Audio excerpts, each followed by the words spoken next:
Welcome to the Divorce Devil Podcast. I'm David. And I'm Rachel. Follow us as we dive into all the positive and negatives of post-divorce recovery. Stay tuned for some real and sometimes raw end-of-the-road divorce topics. Please put on your big pants because we're full of honesty, authenticity, and irrefutable truths. This progressive podcast ain't for the faint-hearted. Enjoy. This is how we do it. So,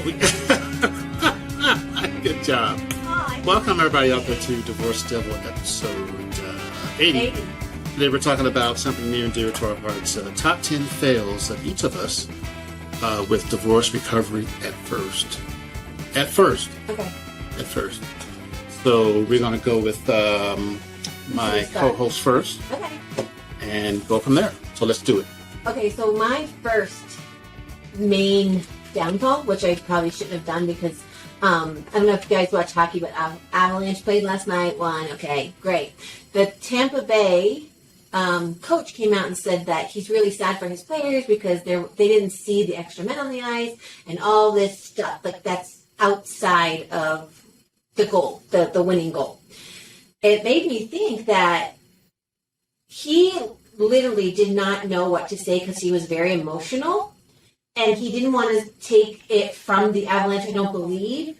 But he's like, you know what, I really can't comment on that right now because I'm in an emotional state and my words may affect someone else tomorrow. So I will talk to you tomorrow after I've evaluated it, processed it, and then I can give you my take on the goal, whether it's a goal or there should have been a penalty, and blah, blah, blah.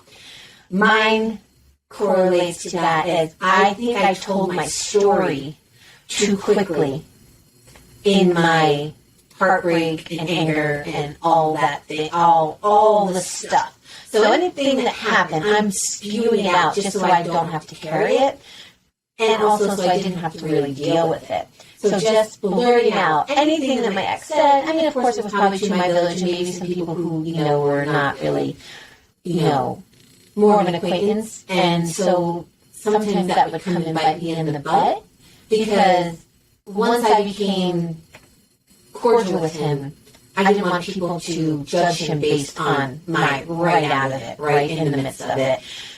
It was all negative. When he's still a good dad, he's still a good provider, he's still this, whatever.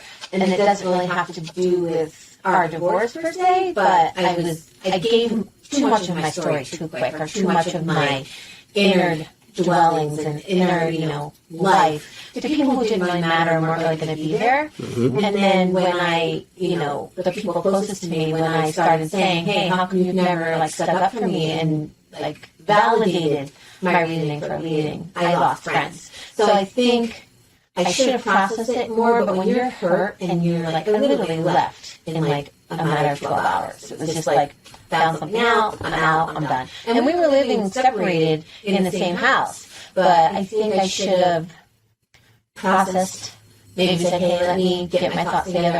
I have no comment at this moment, and let me come back to it so it's really what I want given to the world.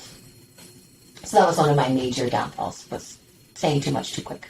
Too much too soon. Yeah. Yeah. One of my major ones was forgiveness, not forgiving enough, being angry, being mad in the moment. You want to fight? Yeah, not. Sorry. Yeah, this is Rachel's favorite subject. We're gonna fight. Forgiveness. Not taking the time to heal and take it's almost an offshoot of yours, where the madness and the maddening and the craziness kind of take over. Yeah. And you can't see the forest for the trees. And that was an excellent analogy with the freaking hockey coach. Damn, where'd you pull that out of? I'm so fucking awesome. God. See, that's how my brain works. You don't have, I did not know the topic until it got here. So, score one for me. Well, do you think forgiving the correct people or just forgiving in general? I think forgiving in general. I think when you start forgiving people individually, it starts to get a little bit skewed. Yeah. You just have to do a general forgiveness. I forgive those who all got on my nerves or tried to hurt me or all women, all men. I think you do a generalization in the beginning, all men suck. And then you kind of hone into only guys with blonde hair suck. Yeah, so. Yeah, and anybody that breathes, they suck. Yeah, and the out. And I think I more personally about forgiveness or giving no fucks, I had to go within myself and apologize for taking as much as I did and being willing to accept as much as I did. I know it sounds selfish, but you really do have to be selfless, saying, you know what, I've taken this so long, no matter what the repercussions of this are or will be. I have to forgive myself, but I also have to, reward myself in like finally getting out or finally leaving or finally getting the balls literally to just go, because it was not a healthy atmosphere when like walking on eggshells all the time, like stomach ache, the whole not taking care of my inner person or my inner being. Yeah. I technically had to forgive. I know this word is hard for me. Forgive myself, which in turn mean like I don't give a fuck what anybody else says about me, regardless of what they've heard or what I told them. Because what I told them, I've said. Yeah, what I said in the beginning. That's it. Oh yeah. Yeah. Yeah. So I think forgiveness is a really, especially early on, we make mistakes of like, or forgiving people that constantly hurt you, and then like, oh, people are fine, it's okay, or being too nice because you don't think that people out there are gonna like you because you have a failed marriage. You're like, oh, it's fine, you can treat me like a piece of shit, but I'm gonna go on a date, yay, or whatever. So number 3.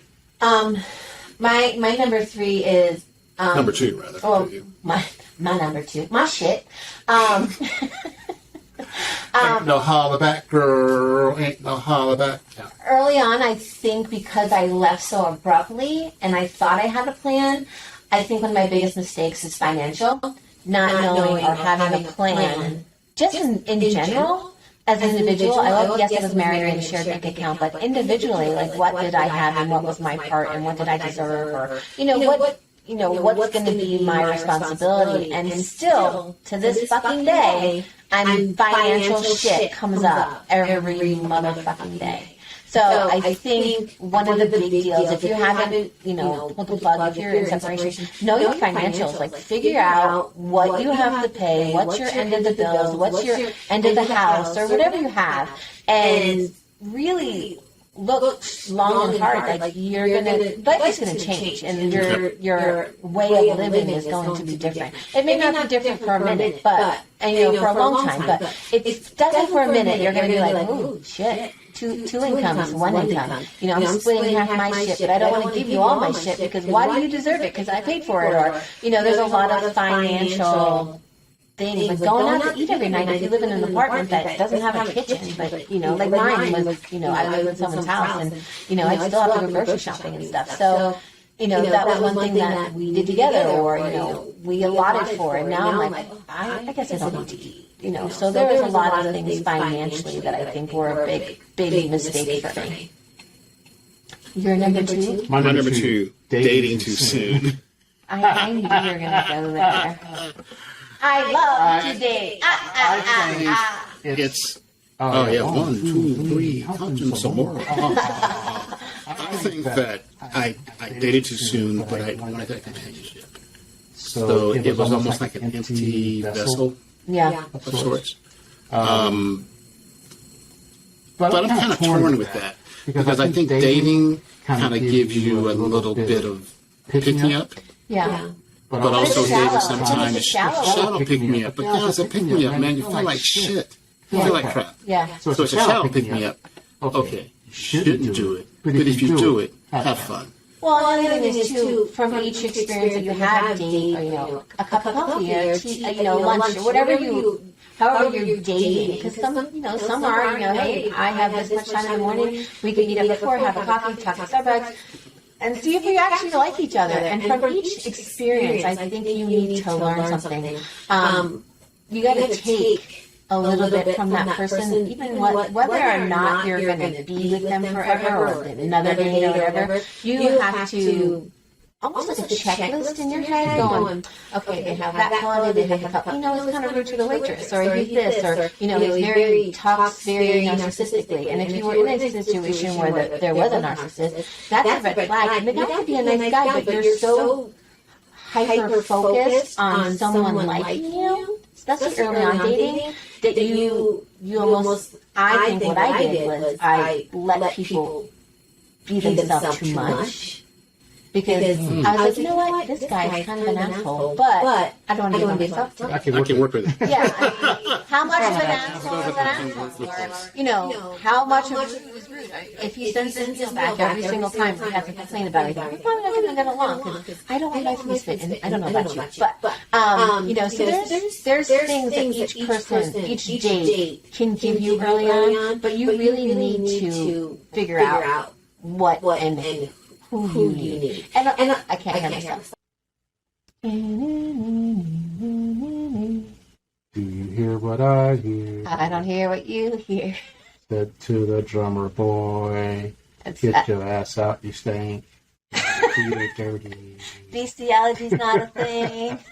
Reality, man. Little drummer boy, you stink. You need to brush your teeth before you Why see do you Jesus. smell like jackass? Getting COVID. We need a blooper reel. Oh yeah. The COVID. The drummer boy gave Jesus COVID. Oh, goddamn. Bat soup, I tell ya. Come on. What are you waiting for? Oh, I got you. There we go. Oh, hey. All right. Anyway, so you were saying. Oh, was I? The little drummer boy. Spend the night. Did you guys know that the drummer boy gave Jesus COVID?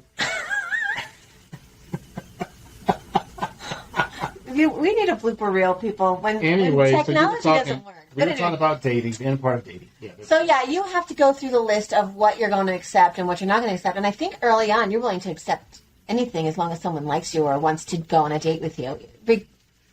Are we having like a weather broadcast? Yeah, we are. Oh, an Amber Alert. What the mother hell? Something just happened. Jesus the zombies are... Jesus got COVID. You just got us electrified by Jesus. What the hell? Jesus, like, David, I don't like that. If you didn't hear that noise, it sounded like the weather broadcast, like duck and cover, but technology, yay. This is crazy. It's better and better. Oh my God, some phones are going on. David, we're getting struck. I swear. Should we put like rubber suits on? I'm not sure what's happening here. Sorry, Jesus. He didn't say Jesus got COVID from the drummer boy, so. Okay. He didn't say it, I swear. It was just a joke. Damn. I love us. So anyway, I don't even know what I was talking about, but okay, yeah, I do. Yeah, dating. So yeah, you have to go through the checklist and figure out what you really like. And I think one of my best healing parts is when I was dating a lot of people, like just dating to date, and maybe get a dinner here and there, And don't forget, I did pay for my own sometimes too. I had to take a break. I literally had to there was so much shit and chaos and remember the date where there's the same people or same name and all showing up at the same time. It's not everybody baby. Okay, baby. So I think you really have to go and find your inner peace alone. After, the part of speedily dating. Go out and date and do all that stuff, but don't have any expectations and just have fun and be yourself. And from each of them, take some kind of lesson, or I will not deal with that, and hey, I might deal with that if you don't do this, or there's a lot of things that go into dating, and I think early on dating is necessary, but it's definitely one of those eye-opener things. The eye-opener of dating. Yeah. All right. That was your number 2? My number? Yeah. My number 3, number 4, whatever. What's the next one? I think one of my downfalls was I became very cynical and didn't allow maybe some nice people to have access. I was very harsh, and I became cynical because why the fuck is everybody so happy and I'm so miserable, and I'm a good person, and yes, I'm divorced, but that doesn't define who I am. So I think I put up a lot of walls, and I think I didn't give dating a chance. I kind of was like, yep, next. Oh, don't worry. I'm okay. Whatever happens, whatever this date is, I have another one tomorrow. So it doesn't really matter. But it really did matter. Anybody that you dated could have been like a connection for something else, or I could have introduced him to one of my other friends or something like that. Or I didn't have to make it so like you're a bitch, because there was a time when, especially when my ex was really being shitty. Fuck, I was just like, I'm gonna be shitty too, because why not? I've been nice my whole life, and look where it's got me, the fucking doormat. And I became cynical. Like, even when I met Lance, I had broken up with the guy before, the 3-monther, and I had gone home to my family. I was like, whatever, I don't care. And, like, my brother took me out to the casino. Like, there's guys here, and they're using money, so they must have money. And I'm like, dude, I don't fucking care. I don't really care. If the guy of my dreams could walk up to me tomorrow and be like, let's run away. Let's do it, baby. And I'd be like, nah, you're a dude. Sorry. Not that I am into women, but you're a dude right now. I'm like, you're a dude, you're breathing. Yeah, no, I don't like you. And I had gone on to Match before I left, thinking, whatever happens, maybe it's someone to talk to. And I got back from there, and damn, and I wasn't looking. Lance showed up. So I think you have to go through all the trials and tribulations of new dating, but also know that you need to take care of yourself and love yourself, and you're going to be desired, and there's someone out there, and whether there isn't or not, you got to get all right with yourself. Yep. And I think the cynical part is part of it, because you're just like, fuck, what else can happen? And still, like, almost 2 years later, shit happens daily, and I think you need to not put up so many walls, and it really is a survival mechanism, and learn, like, you need to learn and heal and figure out what's going to take those walls down. And I think that's my number 3. Well, I think we lost the numbers, but my next one is using the kids as pawns. Oh, yeah. Oh, yeah. Oh. You did that, you think? Not so much me. Mm-hmm. But then you had to defend yourself in order to not use the children as pawns, and then it made it look like you were selfish. Yes, it was extra steps in order not to use the kids as pawns and to be forthright. But when you're forthright, you look bad because you don't respond to the thing of the person using the kids as pawns. Oh, yeah. Well, that's like a double win. No, yeah, you would. Because I would get you got $27 in the bank, and I make this much money, and regardless of us having a debt, I still make that. I make money, so I make way less than him, and he would use it, and I'm like, well, I'm going to take the kid. He would think, I'm going to take the kids, say, I don't know, Water World. I'm like, well, I can't fucking afford that. Mm-hmm. Well, I can treat you. No, I don't want you to treat me. No, I don't want to. Well, you don't want to come hang out with us? I'm like, you just fucking said you were going to fucking Waterworld. It's going to cost a ton of money that I don't have.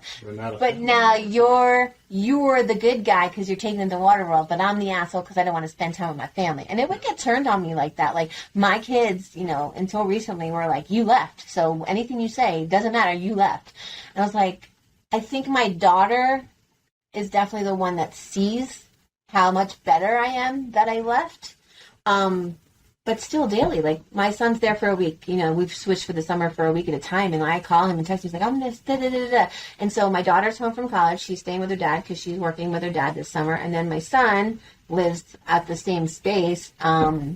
He lives in an apartment on the ranch, and so they're all together familying, and I get them occasionally. That's okay, because you're happy. And so, yeah, and no, that I think it bothered me early on. Like, I'm like, y'all are just fucking living. Like, well, you left.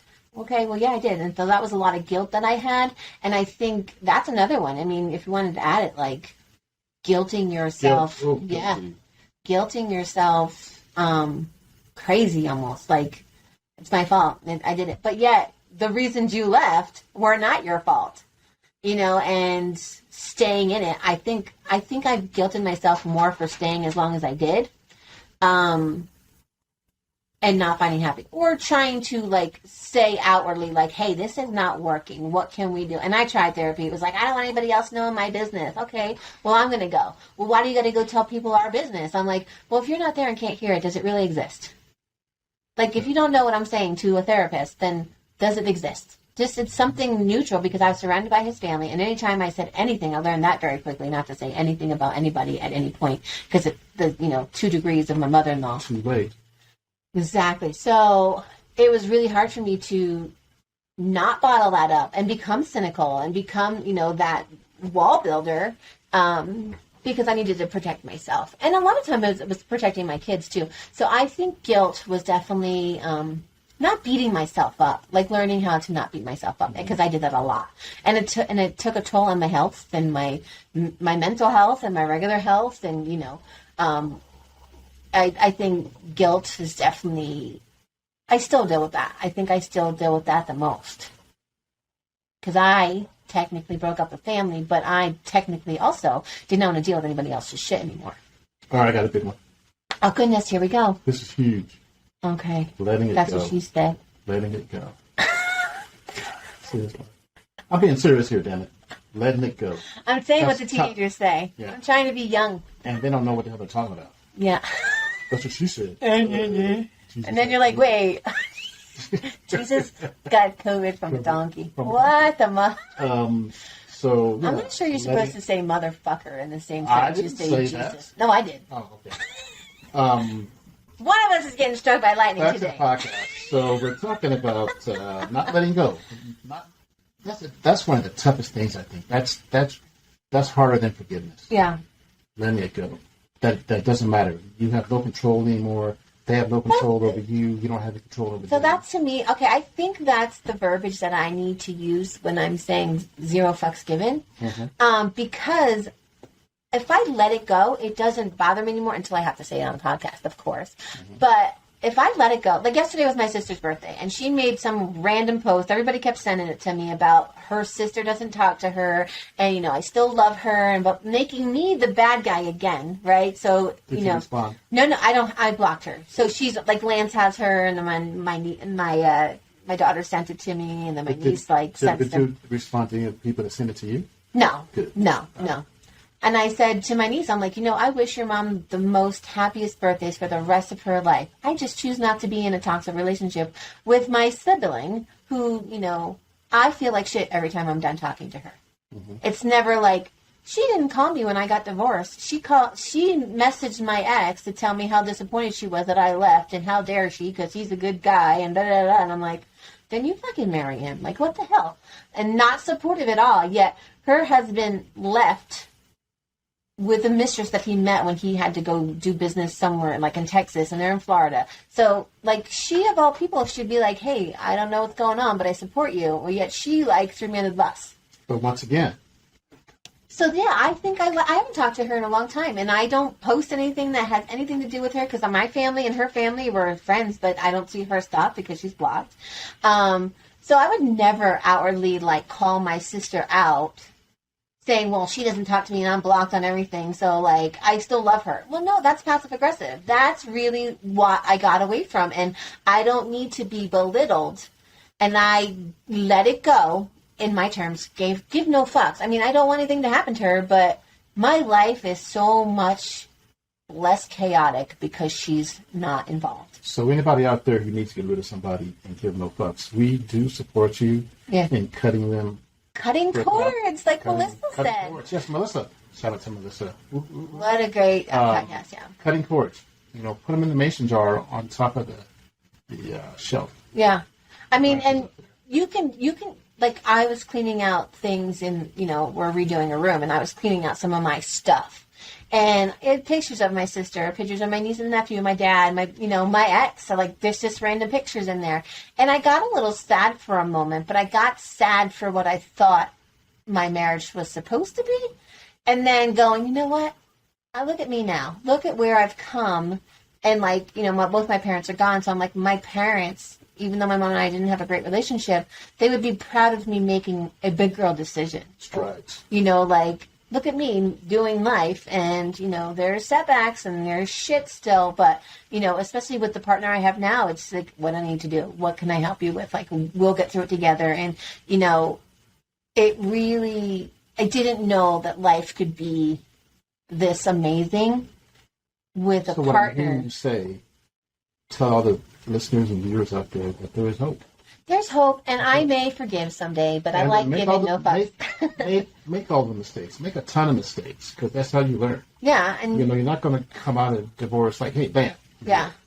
Well, and there's what's that saying? It's like life starts after fear. Like that's one step out of fear, that's where life starts and adventure starts. And, it's scary to get divorced because you don't know what's going to happen. And like 2 years out, I'm still like, okay, so when am I going to not have to worry about shit that he does? Well, I have an 11-year-old. So there's, until he gets to college. That's for a long time. So it's like, and it's one of those things too that you have to sit in your old life and let that go, and then see where your new life is going and where you're headed, and look forward. And you can take peeks into the past, but I think each time you do that too, it gets less. My word will be cryy, because a lot of times in the beginning I just cried because I didn't know how to process it, and then I built walls because I don't want anybody to be sad, and so there's a lot of things that will pile up for your walls, and you become cynical. But yeah, let things go. Like I lost my best friend, and I let it go because I knew she wasn't there for me in the season that I needed her in. So you talked about feeling guilty, and that's an offshoot of letting it go. Yeah. It's almost the same thing. So guilt can just beat you up. Yeah. Beat you up. Even if you're in the right, it doesn't matter. Yeah. And I think, guilt comes in like a little guilt, medium guilt, and a large guilt.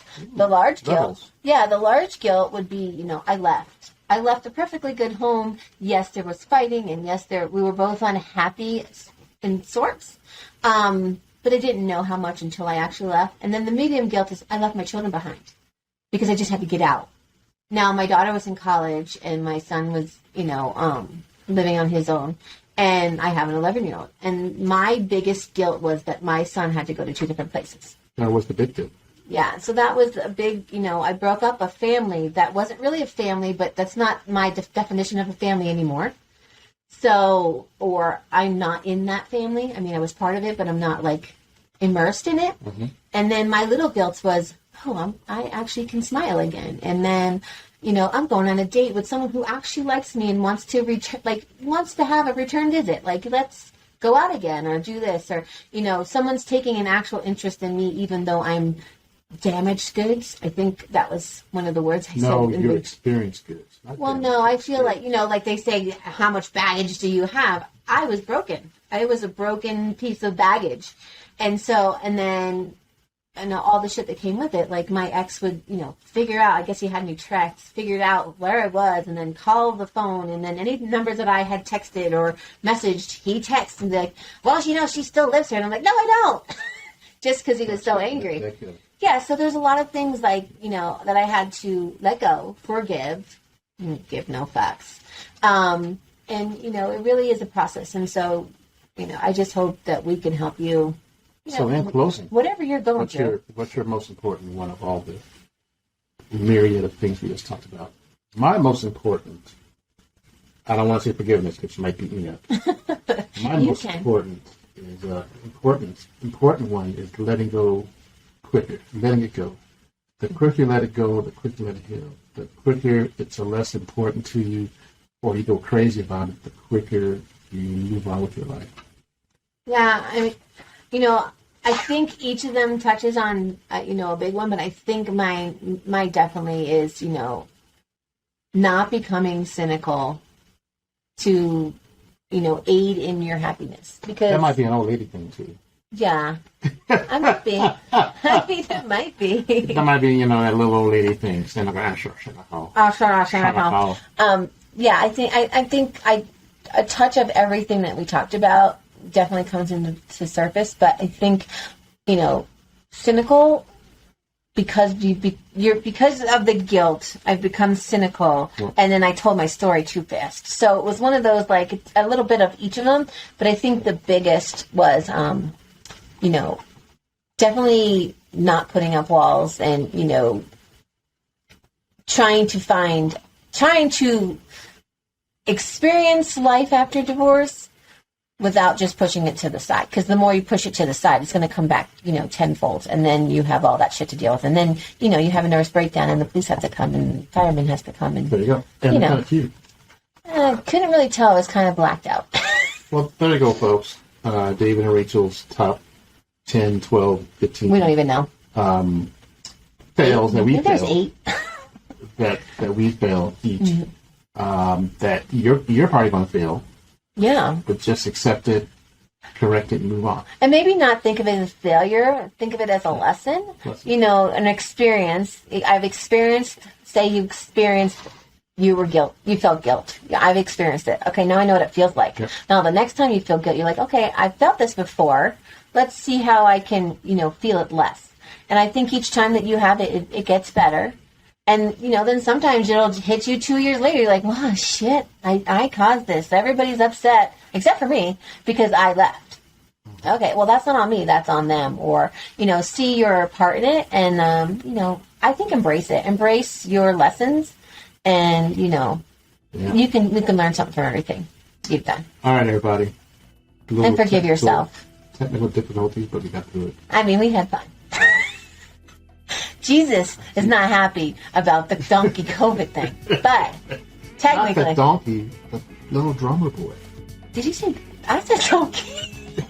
The little drummer boy gave Jesus COVID. I said the donkey. I'm donkey. Getting struck by lightning. Where's donkey? Then I said bestiality is not a thing. Oh, seriously? Where were you? Have you participated in this podcast today? Hello. I mean, there was a while I couldn't hear you, so maybe you zoned out when I said that. There's a difference between donkey and... I said bestiality is really not like, I didn't hear that. I don't know what they did back in the day. You tell me. All right, everybody. Thank you for listening to this crazy podcast. Love you guys. Bye-bye. Bye.